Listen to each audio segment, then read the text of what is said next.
वितरित केल्याप्रमाणे.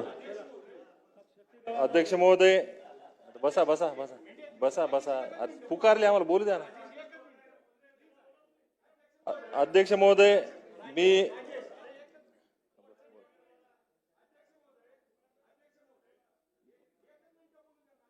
माझे झाल्यावर बोला, मला झाल्यावर.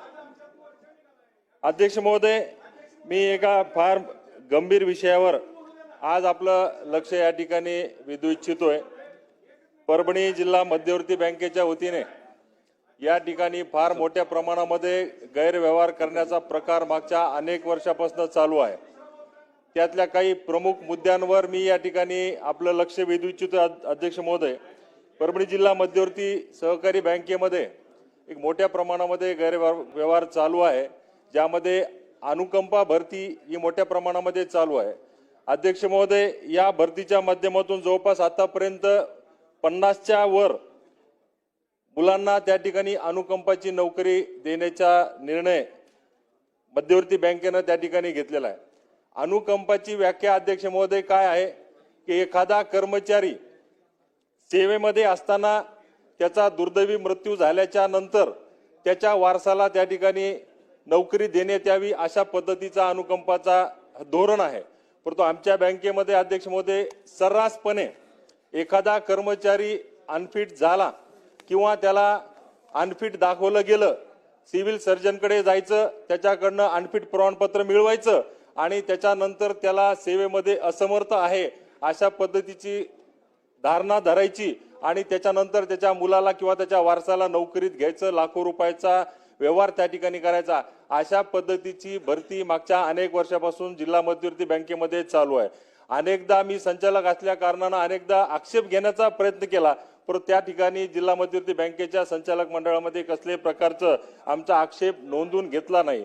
माझी विनंती आपल्याला अध्यक्ष महोदय आजच्या निमित्तानं अशी आहे की जे विद्यार्थी होतकरू आहेत, जे विद्यार्थी मागच्या अनेक वर्षापासून स्पर्धा परीक्षा असेल, बँकिंगच्या परीक्षा असेल, याच्यामध्ये अभ्यास करून प्रयत्न करत आहेत, अशा तरुण कार्यकर्त्यांवर, तरुण मुलांवर खऱ्या अर्थानं अन्याय होत आहे.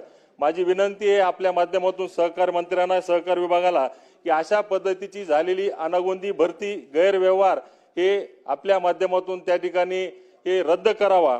दुसरा विषय असा आहे अध्यक्ष महोदय की प्रोबेशनच्या माध्यमातूनही काही लोकांना त्या ठिकाणी प्रोबेशनच्या माध्यमातून रोजंदारीवर नोकरीचं लावण्याचा त्या ठिकाणी घाट घातलेला आहे. त्या लोकांना नंतर 2 वर्ष 3 वर्ष कायम करून त्यांचा प्रोबेशन पिरियड पूर्ण झाला म्हणून, त्यांचं कार्य चांगलं आहे म्हणून त्यांना त्या ठिकाणी पुन्हा प्रोबेशनच्या माध्यमातून कायम नोकरीला घेण्याचाही निर्णय बँकेमध्ये त्या ठिकाणी घातलेला आहे. त्याच माध्यमातून आता सरळ सेवा भरतीची 152 जागांची भरती IBPS कंपनीच्या माध्यमातून झालेली आहे. अनेक विद्यार्थ्यांनी, अनेक तरुण मुलांनी त्या ठिकाणी अर्जही केलेले आहे, परंतु बँकेचे अध्यक्ष, MD आणि इतर अधिकारी, काही लोक त्यामध्ये अशा पद्धतीचा आर्थिक व्यवहार मोठ्या प्रमाणामध्ये करत असल्यामुळं IBPS कंपनी सुद्धा आज त्या ठिकाणी डागाळलेली की काय अशा पद्धतीची परिस्थिती त्या ठिकाणी निर्माण झालेली आहे अध्यक्ष महोदय. आणि चौथा, अनेक विषय आहेत पण 4च विषयावर मी या ठिकाणी आपलं लक्ष केंद्रित करतोय अध्यक्ष महोदय. कर्ज वाटप मोठ्या प्रमाणामध्ये जिल्हा मध्यवर्ती बँकेतून होत आहे. ते कर्ज केवळ आणि केवळ काही संचालकाच्या जवळचे नातेवाईक, हितसंबंध, त्यांचे कार्यकर्ते यांच्याशी त्या ठिकाणी कर्ज वाटप मोठ्या प्रमाणामध्ये झालेलं आहे. ते कर्ज असं झालेलं आहे अध्यक्ष महोदय, म्हणजे 50-50 प्रमाणामध्ये त्या ठिकाणी कर्ज वाटप झालेलं आहे. संचालकानं जर एखाद्या डिमांड केलं एखाद्या शेतकऱ्याचं, तर तो त्याचा कार्यकर्ता असेल, त्या कार्यकर्त्याकडनं 1 लाखाचं जर डिमांड झालं तर 50% त्या शेतकऱ्याला, 50% त्या संबंधित संचालकाला किंवा त्याच्या मध्यस्थाला. अशा पद्धतीची परिस्थिती मागच्या अनेक वर्षामध्ये त्या ठिकाणी उद्भवलेली आहे. मी या ठिकाणी आपल्या सर्वांना सांगू इच्छितो की काही लोकांचं असं म्हणणं आहे की कर्जमाफी या ठिकाणी सहकार मंत्री महोदय होणार आहे आणि कर्जमाफी झाल्याच्या नंतर हे जे काही कर्ज वाटप झालेलं आहे हे ऑटोमॅटिक त्या ठिकाणी माफ होणार आहे. अशा पद्धतीची परिस्थिती असल्यामुळं बेमाप प्रमाणामध्ये त्या ठिकाणी कर्ज वाटप त्या ठिकाणी चालू आहे. माझी विनंती आपल्या या ठिकाणी मंत्री महोदयांना की ह्या अशा गैरव्यवहाराच्या अनेक तक्रारी मागच्या अनेक दिवसामध्ये दाखल झालेल्या आहेत. खऱ्या अर्थानं या सभागृहाचे सर्वोच्च नेते आदरणीय देवेंद्र फडणवीस साहेब विरोधी पक्ष नेते होते, त्यावेळेस त्यांची तक्रार त्यांच्या पत्रावर दाखल झालेली आहे. त्यानंतर या सभागृहाच्या राज्यमंत्री असलेल्या मेघनादिदी बोर्डीकर त्यांची तक्रार या बँकेच्या गैरव्यवहार संदर्भात झालेली आहे. त्यानंतर या सभागृहाचे सिनियर सदस्य माजी सदस्य रामप्रसादजी बोर्डीकर त्यांची सुद्धा तक्रार या बँकेच्या गैरव्यवहारामध्ये त्या ठिकाणी दाखल झालेली आहे. नंतर मी विधानसभेचा सदस्य म्हणून ही तक्रार दाखल झालेली आहे. अशा अनेक तक्रारी या बँकेच्या विषयी दाखल झालेल्या आहेत. माझी विनंती आहे अध्यक्ष महोदय की सहकार मंत्री महोदयांकडून या ठिकाणी आम्हाला उत्तर मिळालेलं आहे. उत्तरामध्ये असं नमूद केलेलं आहे की महाराष्ट्र सहकारी संस्था अधिनियम 1960 चे कलम 89 अ आदेश दिनांक 19/9/2025 अन्वये बँकेची तपासणी करण्यासाठी विभागीय सहनिबंधक सहकारी संस्था लेखा परीक्षण छत्रपती संभाजीनगर यांची नियुक्ती करण्यात आलेली आहे. असं अनेक प्रश्नांच्या समोर हे उत्तर त्या ठिकाणी मिळालेलं आहे आणि काही ठिकाणी तक्रार दाखल नाही अशा पद्धतीचं उत्तर त्या ठिकाणी दाखल झालेलं आहे. कालच ज्यावेळेस ही लक्षवेधी दाखल झाल्याच्या नंतर जो रिपोर्ट जिल्हा उपनिबंधकांकडनं या ठिकाणी मागवला गेला अध्यक्ष महोदय, त्यामध्ये त्यांनी स्पष्ट असं सांगितलेलं आहे की उक्त कलम 89 अ अन्वये तपासणीच्या अनुषंगाने तपासणी अधिकारी यांनी दिनांक 24/9/25 अन्वये मुख्य कार्यकारी अधिकारी परभणी जिल्हा मध्यवर्ती सहकारी बँक मर्यादित परभणी तपासणी कामी कागदपत्रे उपलब्ध करून देणे पत्रव्यवहार केलेला आहे. सद्यस्थितीत तपासणी अधिकारी यांच्याशी चर्चा केली असता बँकेने तपासणी कामी कागदपत्रे अद्याप पर्यंत उपलब्ध करून दिली नाही असे चर्चेदरम्यान तपासणी अधिकारी यांनी सांगितले.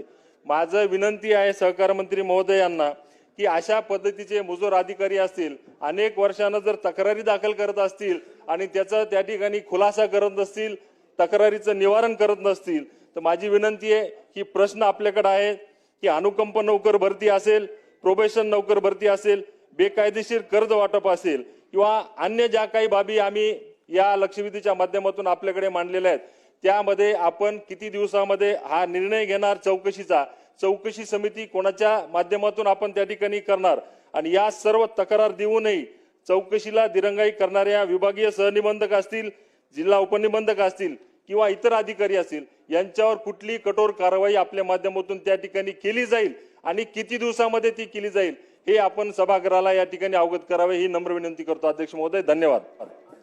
अध्यक्ष महोदय पुन्हा बोला. आताच माझे मित्र राजेश विटेकरांनी आपल्या समोर परभणी जिल्हा बँकेच्या पाडा वाचायचं काम केलं.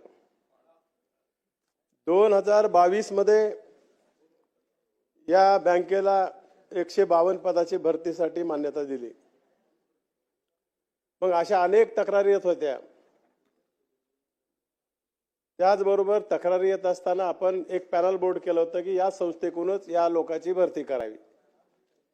मग तक्रारी आल्यानंतर सरकारने एक निर्णय घेतला 31/12/2025 रोजी की ज्या नामांकित कंपन्या आहेत त्या कंपन्याकडून ह्याची भरती करावी. TCS आहे, IBPS आहे, MKCL आहे. त्याच्यापैकी त्या बँकेनं IBPS ची निवड केलेली आहे.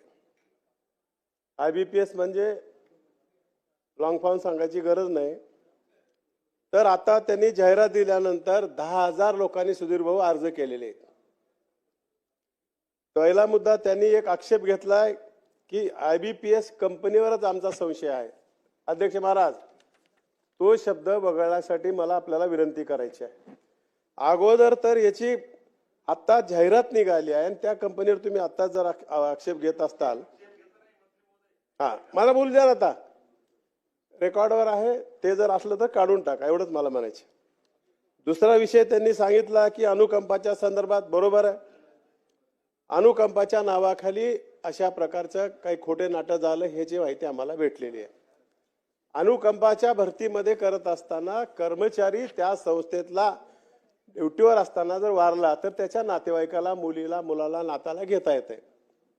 पण आताच राजेश विटेकरांनी सांगितले की 50 ते 60 लोक सिव्हिल सर्जनकडून अनफिट घेतले. 1 महिन्यामध्ये, 6 महिन्यामध्ये, वर्षामध्ये तो सेवानिवृत्त होणार आहे. म्हणून असं अनफिट सर्टिफिकेट घेऊन 50 ते 60 लोक भरलेली अशी आमच्या विटेकर साहेबांची माहिती आहे. ते आम्हाला तपासावं लागेल की कशा प्रकारे सिव्हिल सर्जन सर्टिफिकेट दिलेत आणि अशा प्रकारची भरती झाली असेल तर अध्यक्ष महाराज ते भरती कॅन्सल रद्द करायला लावूत. आम्ही अशा प्रकारची तुम्हाला आमदार साहेब मी तुम्हाला शब्द देतो. दुसरा प्रश्न या ठिकाणी होता आपला की कर्मचारी आपली 89ची आपली चौकशी चालू आहे. आपण बी काही अधिकारावर आक्षेप घेतला, त्याच्याबद्दल मला काही बोलायचं नाही. पण त्याच्यात काही दिरंगाई झाली असेल तर तुम्हाला त्या दोघांवर विश्वास नसला तर आम्ही तुम्हाला सहकार विभागातील अपर निबंधक दर्जाचा एक वरिष्ठ पातळीवरचा अधिकारी देऊन याची तात्काळ तुमची चौकशी करून, आता विलंब लागणार नाही. जॉईंट रजिस्ट्रार पेक्षा वरी भाऊ त्यांच्यावरच आक्षेप आहे, डीडीआर आणि जॉईंट रजिस्ट्रारवर. हा ते कोणी का असणार त्यावेळेसचा, त्याच्यावर आपण हा अपर निबंधक नेऊन चौकशी अहवाल तात्काळ या ठिकाणी प्राप्त करून योग्य ती कारवाई केली जाईल. आमदार साहेब.